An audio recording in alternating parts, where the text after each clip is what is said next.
I answer my question very specifically. I don't say I have a favorite, but I do have favorite version. Oh, So, okay. for example, I really think that if you're going to listen to White Christmas, you just got to listen to Bing sing it. Mm-hmm. Welcome to Real Siblings, It Ain't Easy, a real estate podcast with the goal to educate, inform, and save their listeners time as they navigate the market and properties in their neighborhoods. Get ready to join real-life siblings and professional real estate advisors, Donna Reed and Eric Seemann, as they discuss how it may be simple, but it ain't always easy.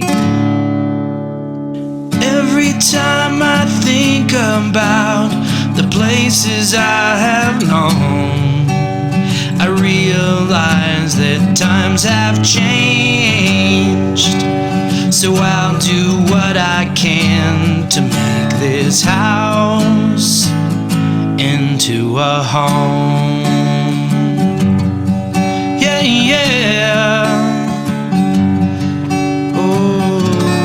Hi, everyone, and welcome to Real Siblings, It Ain't Easy, a real estate podcast that just ain't typical.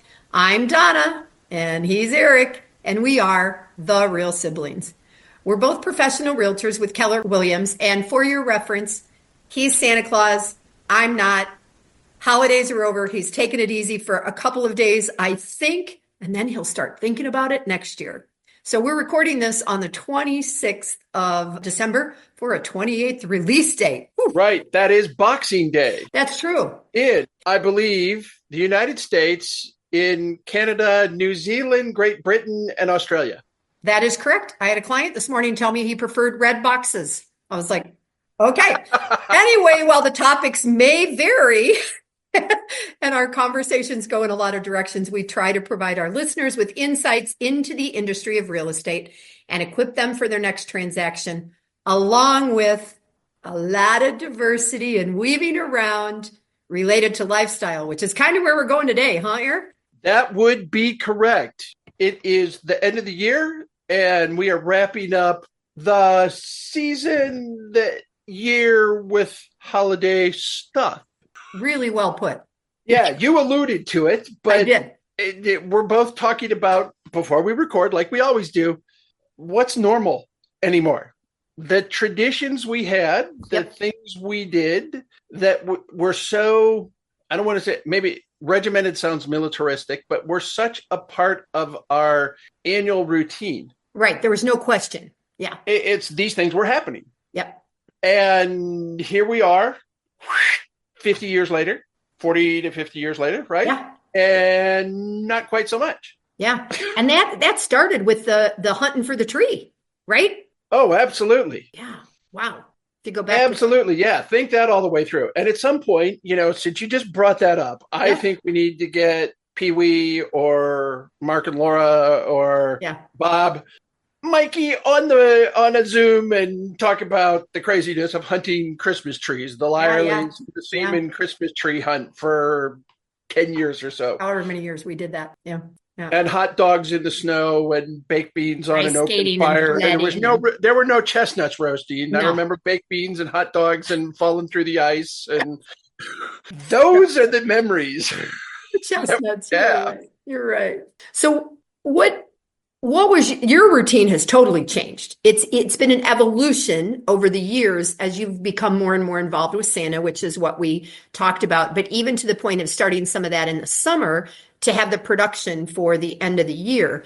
Yeah. And I can't even picture for me moving forward, what retirement's going to look like. Mm-hmm. Because I have a friend who has just decided that he is done with 35 plus years in real estate and auctioneering in Southern Indiana, Northern Kentucky.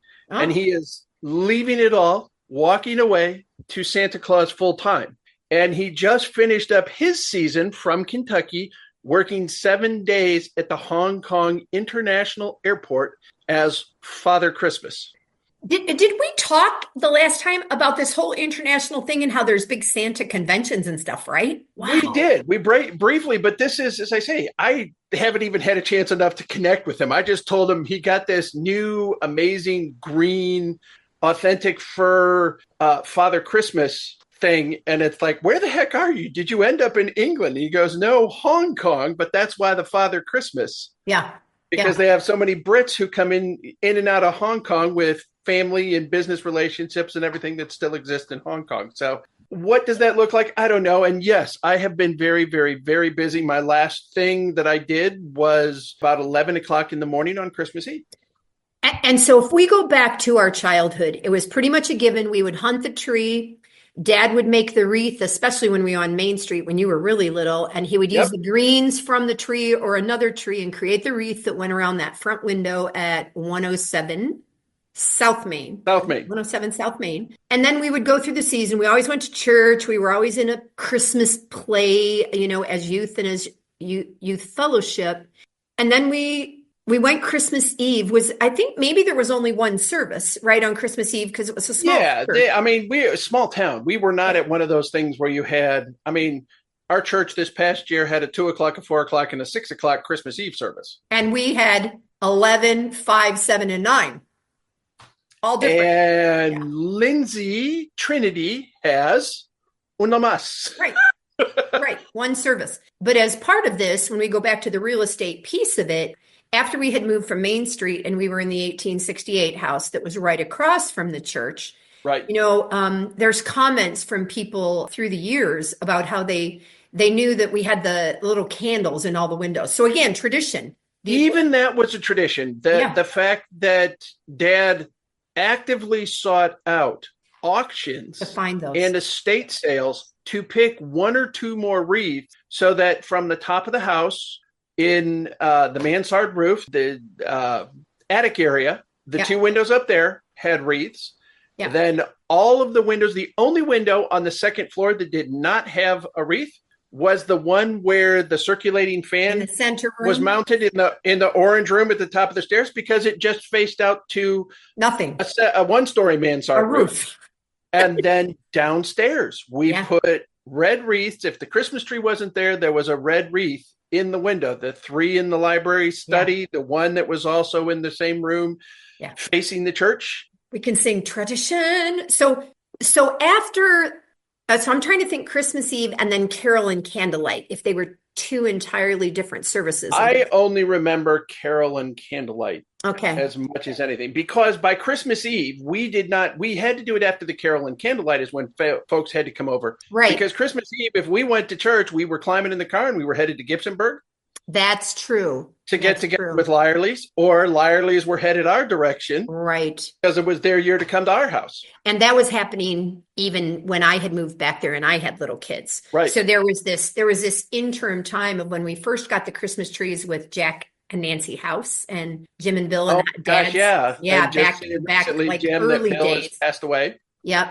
Yeah. Bill just passed. Isn't that what I said? Oh, I don't know. Oh, I didn't hear the full name. So, sorry. And I thought you said Jim. So anyway, yes, then the tradition was that the church would come over. And we've had Rachel on the show, and Rachel said she remembers as a little girl, just looked forward to coming to our house for cookies and hot chocolate and stuff afterwards. And what's interesting to me to think about is from the fact that, I live in a house which has one room, goes from the kitchen all the way through. Yeah, a great room with an open concept, referring back to one of our... Right, and it's still 1979. Where I don't live in an open concept. Right. But that house had all these little rooms, right? We had the room you walked into off the Lynn Street porch. We had the library. We had the room with the Christmas tree in it. We had the dining room. We had the kitchen.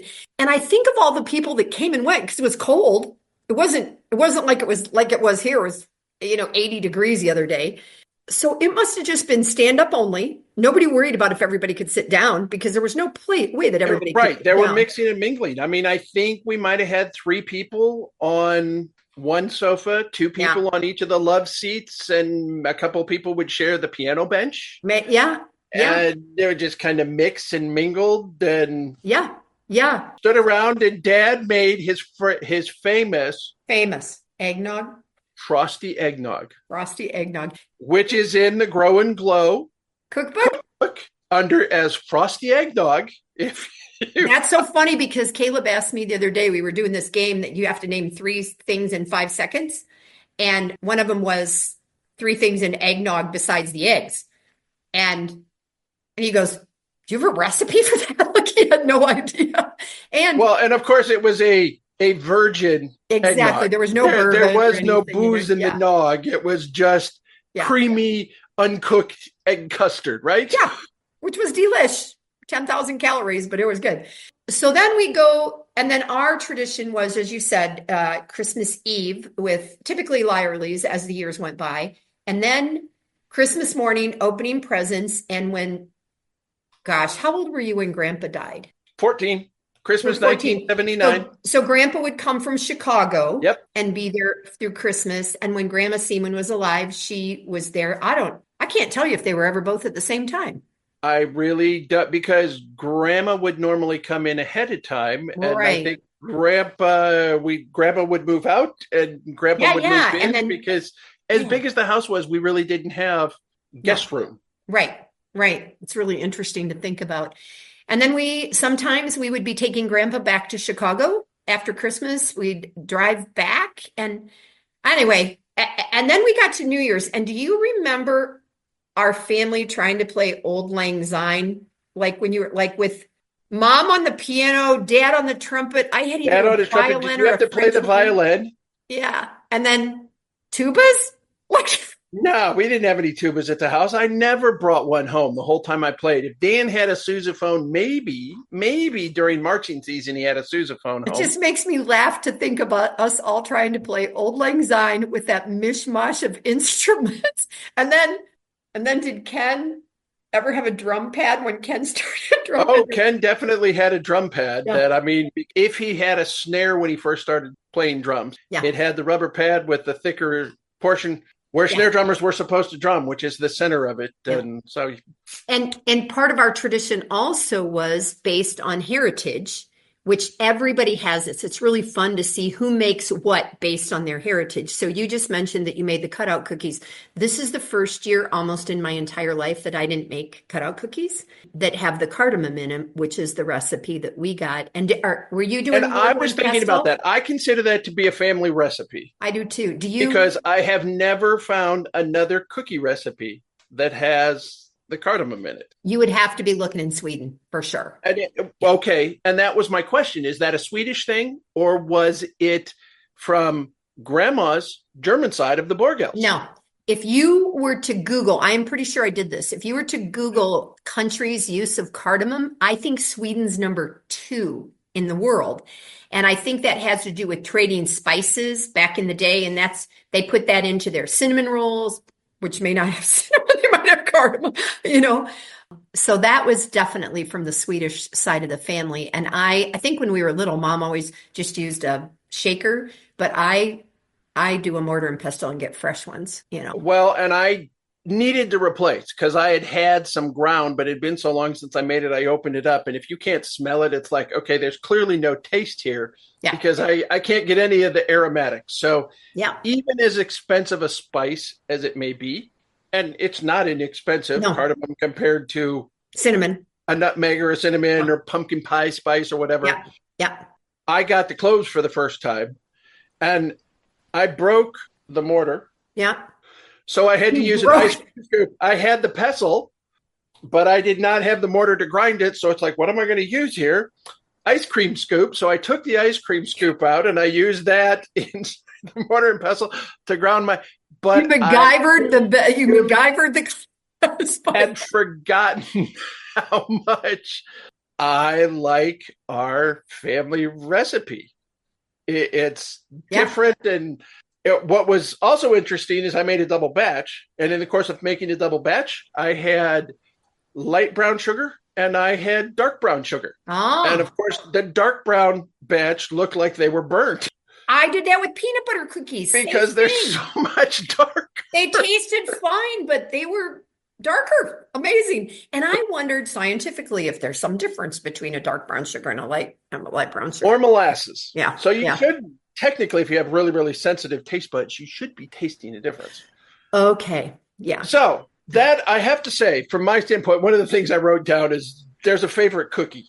And for me, because I haven't made it in so long, the cutouts are at the top of my list. The cutouts are at the top of yours. So for me, and I don't make all the ones that Mom used to make by any means, right? The lemon bars and the puff balls. And right. I normally orange icebox cookies, and I've got all the recipes. Me too. I didn't even make lemon bars this year, and that's Caleb's favorite. But I also like to, now I'm drying up. Oh, I like delights, just the butter and stuff packed in the pan. But those are delicious when they're fresh. Given a week to 10 days, and butter and sugar can hold up almost indefinitely. Yes. But they get crunchier, and they're like then dipping coffee. But man, when they're fresh, there's very little. That's yum. Yeah. The recipe would call them delights, right? Yeah. Which was basically the same dough as if you rolled it up in a ball and rolled it in powdered sugar. It was the same thing as that cookie. Yeah. And I used to do that when I had the bakery.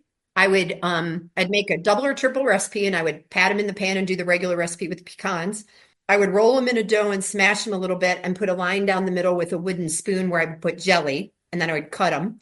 I would also roll them and make lines and cut them in triangles and dip part of the triangle in either chocolate or white chocolate with peppermint, so that you could take that one basic short reddish kind do of something with it. Yeah. All right. What about a favorite Christmas carol? Oh, this is so hard. I think the one that I like the best, which always comes to mind, is Angels We Have Heard on High. Partly just because I like the glow, and because I can do it. I can do the harmony on it and stuff like that. So that's one that probably pops into my mind first. Yeah. See, for me, it was, and I don't even remember singing it as much in Lindsey. Yeah. O Come, Emmanuel. Really? It's more my range. Oh.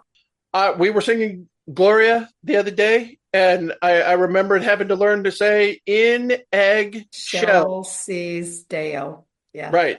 But I think it was Karen Rogers Oberst who was teaching kids down in Sunday school downstairs. Egg. Well, that's funny. We'll have to ask Karen. You would say egg shells. Mm-hmm. Yeah. To get the pronunciation right. All right. So what about, this is one that kids ask me on a regular basis. It's like, what's your favorite Christmas song? And I say kids, but kids and adults ask me when I'm closing, well, what's your favorite Christmas song? Okay. So I just told you this a little bit ago, which I would not have said until 2 days ago. Caleb and I watched A Muppet Christmas Carol. And I can't remember. We saw Muppets Take Manhattan, all those other Muppet things. I don't know if I had ever fully watched A Muppet Christmas Carol. And there are such good songs that Caleb and I are going to record this later, probably with Nathan too. And what's it called? One More Day Till Christmas? Yeah, One More Sleep Till Christmas. One More Sleep Till Christmas. And are so magic in the air. Magic in the air tonight. Yeah. In the air. And that, it just struck me. I was like, how can I not know this song? So I don't know if you can have a new favorite, but it's kind of a new favorite. Oh, and there's always the traditionals. That's why people get so sick of radio stations at the holidays. Right. Because how many different versions and covers of White Christmas or Silent Night or Let It Snow or Baby It's Cold Outside, whatever the case may be. So I thought about it, and one of the ones that's really at the top of my list is from a Christmas song standpoint. And I answer my question very specifically. I don't say I have a favorite, but I do have favorite version. Oh. So, for example, I really think that if you're going to listen to White Christmas, you just got to listen to Bing sing it. Mm-hmm. And if you're going to do the Christmas song, nothing beats Nat King Cole singing a Christmas song, no matter who else is covering it. But in this case, this is. And when you say that, you're talking Chestnuts. Yes. Yeah. That's the Christmas song. I know, but not everybody knows that. Not everybody. It's like chestnuts roasting. Yeah. Okay, so for me, there is a band that I thought was Louisiana, not California. Big Bad Voodoo Daddy has a couple of Christmas albums, and they have one called It Feels Like Christmas Time. And it's kind of this bluesy, jazzy mix, and it's like the Grinch. Oh my gosh, I'm forgetting the lyrics right now, but it feels like Christmas time. Hope you have a very Merry Christmas. So it's not just the song, it's the person, it's the recording. It's the recording, it's the sound. Yeah. So, I mean, as much as we need a little Christmas, is originally from the Broadway play Maine, and Carol Channing did it. And then when they made the movie, it was Lucille Ball. It really, Johnny Mathis is one who should sing that. I wouldn't know any of those things, as evidenced by the trivia that we recently played. However, I have to tell you, Eric, so Caleb and I went to some improv the other night, and they called it Loki or something for karaoke. Yeah.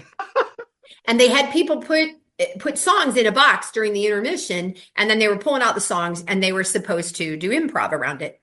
I just decided they're all heathens because they didn't know anything. But the first thing they pulled out was The Messiah. That's not a song. That's right. So they're all up there talking about it. There's like 9 actors talking about it. And I'm literally sitting. Hallelujah. That's what I said. I started doing that. I go, that's all you have to do, you guys, So then somewhere in the routine, the girl makes a joke about omnipotent reigneth, but she turned it into something else. So her brain was getting that. And then towards the end of the skit, she looks at me and she goes, that's there. And I'm like, for the Lord God omnipotent reigneth. And then they all went, hallelujah, hallelujah. Caleb goes, here's my mother getting involved in the. But then somebody else, there was another song, and I can't remember what it was. And maybe the Carol of the Bells. He knew it because of the movie Home Alone. Not because he knew it because he ever went to a concert. Right. It was super funny. That's one of those songs that Carol of the Bells has been covered so many different times. Mm-hmm. If you go back to what was it was originally written as. Yeah. The emphasis of the voice is supposed to be the clapper hitting the side of the bell. Mm-hmm. Hark calling bells, sweet silver bells. Yeah. And there's people who do recordings of it who don't emphasize that correctly, in my opinion. So it doesn't feel authentic. Yeah. Yeah. So how's that for snobby? We've talked about it, kind of from the past. And I know today you said that we're recording this today because tomorrow you guys, Eric's in San Antonio. You probably know that. And he's heading up to Dallas tomorrow to be with his son and daughter-in-law and their family, granddaughter. And so when we talk about how life has changed, you work through the season, and now Jeannie has started being, what do you call her? Something Kringle?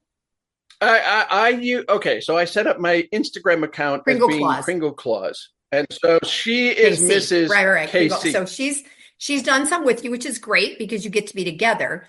And did you go to a Christmas Eve service at church? What did you do?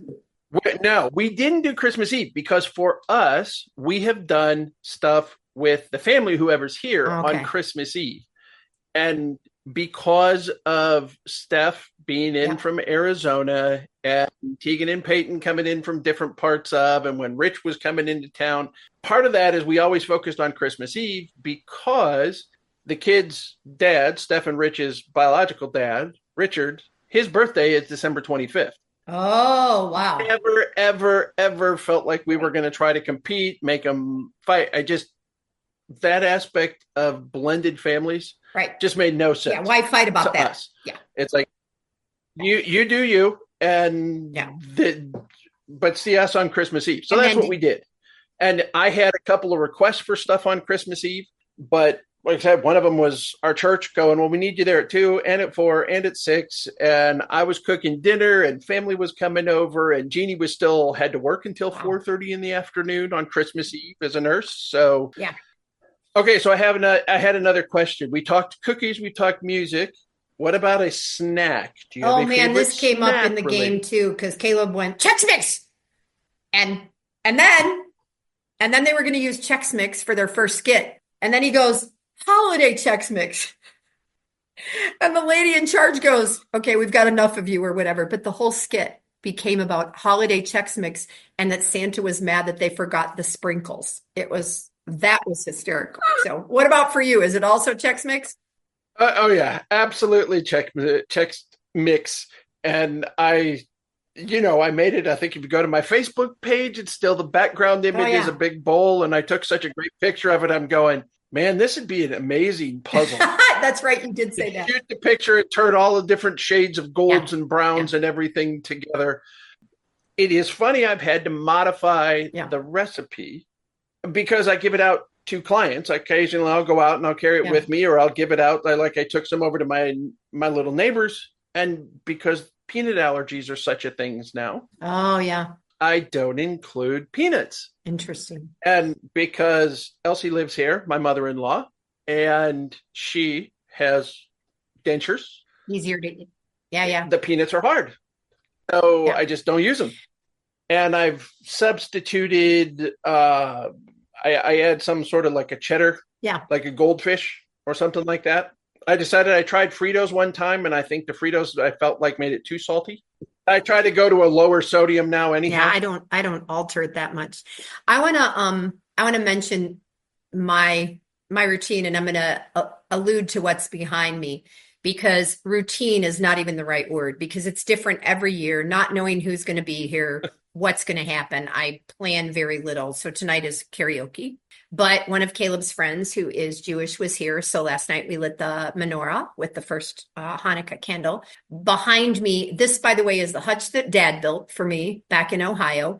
And so the blue thing there is the Lucia from Sweden thing, and then actually a prayer in Swedish next to it. I have the Santa Claus tray, which I think is important to keep.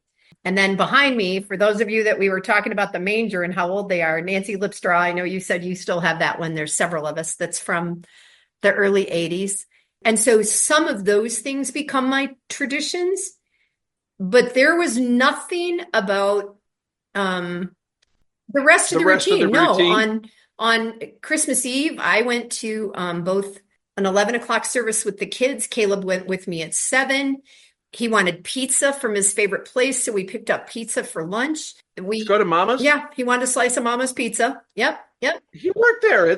Yeah. He comes home, he wants to go to Mama's. And then we didn't really have anything to do, and he had the day planned with me. So we went to a casino with our $40. And did you see that he won big? No. Okay, I'll tell you about that afterwards. He never has won this much money, but now they have money to buy his new couch. So it was quite a gift. And then we were gonna what were we gonna do for dinner? Oh, he wanted Mexican food. They were closed, so we made orange chicken. So we felt like we hit up the Asian, cuisine. And then we went to church, and then we watched the Muppets. Nothing about that day was like a routine that we were used to. Close to going in there. We're going to repeat this again next year because of the closest you come to a tradition is Acres. That's true. Right? That's Getting true. together with Beth and the girls and their families now. We have had game night with the Acres for at least 10 years. And that's usually the week before Christmas, one of our best times. And luckily our kids all get along. You know what I mean? They've known each other since Chelsea and Caleb since 8th grade. And it goes from a lot of fun and silliness to then some people leave in a pretty serious conversation about life and all of that. So yeah. And then Christmas Day, that was just yesterday. I got up. They didn't get up early. We didn't open presents here until 3:00 in the afternoon. Yeah. Caleb and I each had one thing for each other. I brought them something back from Italy. And then he went over to Jessica's, to his wife's family's house, and then came back. And then his friend came down from Phoenix, and we talked, and I made pizza from scratch, so there you go. Nothing that would have been a tradition. So, but all memories and maybe the foundation for a new tradition. Yeah. Never know what it's going to be. So I know we're running out of time. We were going to keep this short, and look at the way I know. We're really good at talking about our memories.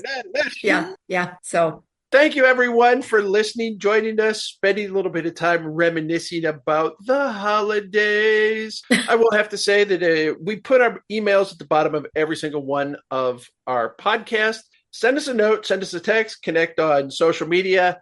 What's your favorite cookie? What's your favorite carol? Do you have a favorite song? What about a favorite snack? Do you do eggnog? Any of those things? You have a tradition. We'd love to know, love to connect. We do, seriously. We love getting the comments that we get and making us think and helping jar our synapses so we can remember things about anything. Cato's, catty corner to thingamajigs, and Cindy and right? We don't take that for granted. Thanks for listening. Thanks for joining us. Thanks for being with us as we close out the year. We've got a big year already in production, planning. What's the word? Anyhow, we got a whole schedule together for the entire year, believe it or not. And this is why Donna always says, Eric just tells me what we're talking about. Well, guess what? Out of all of the episodes, I left one block on the schedule that says it's Donna's choice. Pick. Oh, dang. I'm going to have to look at that. I need to take a trip and then just come back, There you go. We are both realtors with Keller Williams. Donna's in Tucson. I'm in San Antonio. We're here to help you. If you need assistance around the globe, we can help you with a referral to that. Reach out and get in contact with it. We would love to help and just have a conversation. Until next time and into the new year, everybody be safe. Have a great New Year's Eve, New Year's Day. I'm Eric. I'm Donna. And we are Real Siblings. I think we're getting worse at that, brother. Maybe. Every time I think about the places I have known, I realize that times have changed. So I'll do what I can to make this house into a home. Yeah, yeah. I'm Annabelle, and I want to thank you for investing your valuable time in listening to Real Sibling. It Ain't Easy. I hope you found this episode informative and enjoyable. There are several ways you can support this podcast with my Grandpa Eric and Aunt Grandma. Please take the time to like, follow, and subscribe. Additionally, leave them a 5-star rating along with a review on your preferred podcast platform. The final thing I would ask is that you recommend this podcast to a friend, a family member, or an associate. Your engagement is critical to their ongoing success, and they look forward to connecting. Check out the show notes Grandpa put together with their contact information, including emails, phone numbers, and website. And remember, the Real Siblings look forward to hearing from you.